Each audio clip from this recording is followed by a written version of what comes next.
Hello! It's been a long time. I haven't forgotten you all. No matter what happens, I will never forget. For me, my digital footprint did not take off or really enter the larger algorithm until I joined YouTube family. So I haven't been around much. That's why I'm intentionally filming this episode of a show that is important. And I believe in most of my shows a lot. There's a reason I start them. There's a reason they keep happening. So initially I had like a tasty treats kind of show where I liked all the cooking shows and food stuff on YouTube. So I just had my own little spin on things. But as things changed in our economy, like this started a while ago. It's been like 6 years of people being starving, broke.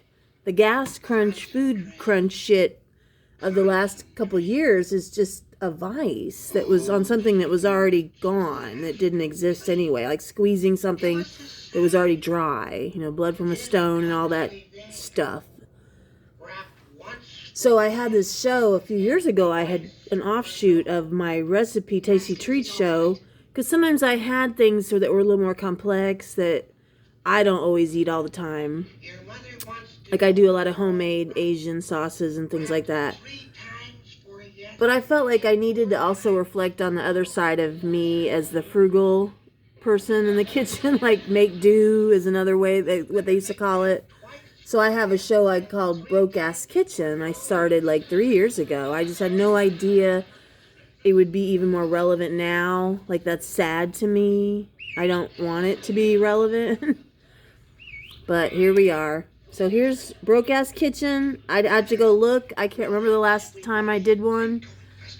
I'm behind on all my Halloween Wiener TV shows. My Name is Hollow is the next big one I really have got to start doing episodes. That's all about my medical journey, having congestive heart failure. So the other issue, guys, is I'm on Instagram big time now. My shit blew up over the spring. For me, not in the global sense, or national even, or even Indiana. But for DIY, obscure, experimental music girl, spooky girl, DIY, blow up is what I mean. It's not numbers I'm used to. They're tempting with monetization. I kind of think they need to go fuck themselves. I think it's kind of a game. Makes me wonder. People don't want to be honest about it. I wish people would be more honest. Are they telling everybody this? Because to me, it seems like a carrot in kind of thing. Like, ooh, keep creating. So, okay. This is Broke Ass Kitchen. I don't know what this looks like to you guys. To me, it kind of looks like it could be some kind. I could tell y'all it was lasagna, and you might believe me. And you hear Morticia in the background. I'm going to do an episode of the Addams Family. Take a break for Instagram later. So this is spinach, canned spinach, and then it's that garlic that you get in the jar. So the reason this qualifies as Broke Ass Kitchen is what I'm about to explain to you. Everything is basically from a pantry.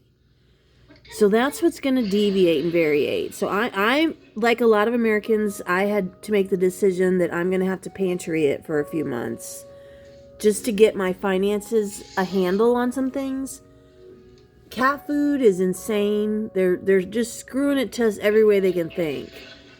We're not allowed to drive to work or drive anywhere because we have gas. We're not really allowed to eat too much. We're allowed. I think they said we're allowed to have a piece of chicken and a burrito or some shit. What was that plate? They said. And now they are trying to starve our pets, trying to make us. They're not happy. That's what they don't understand. We'll eat fucking dog food before we make our dogs eat dog food. You bastards. The love of animal owners is completely underestimated by the American government right now. I'll tell you what, that was a big turning point when they pissed off Dog World, because Cat World's already, we always are looking at y'all sideways over in Cat World. Oh, I call it Dogdom. But when they started hurting Dogdom, oh no. Oh no. That was almost bad as the Jesus thing. So, if you want to make this, it's easy as hell. All I did, I put some butter in the skillet, everything I got from the pantry, put some butter in the skillet, put some eggs on top of that, because sometimes I'm just a damn lazy ass cook. You don't even have to do the freaking spin it all up if you don't want. Just throw it all on the skillet and be damned, whatever. It's all going to go in your stomach anyway. What does it matter? So then on top, what I did do in a little side dish, I drained my spinach from the can at the pantry. And I had pantry garlic I got from them.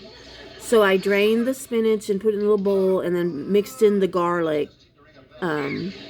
That's why it looks that's what these little seasonings are. Little garlics.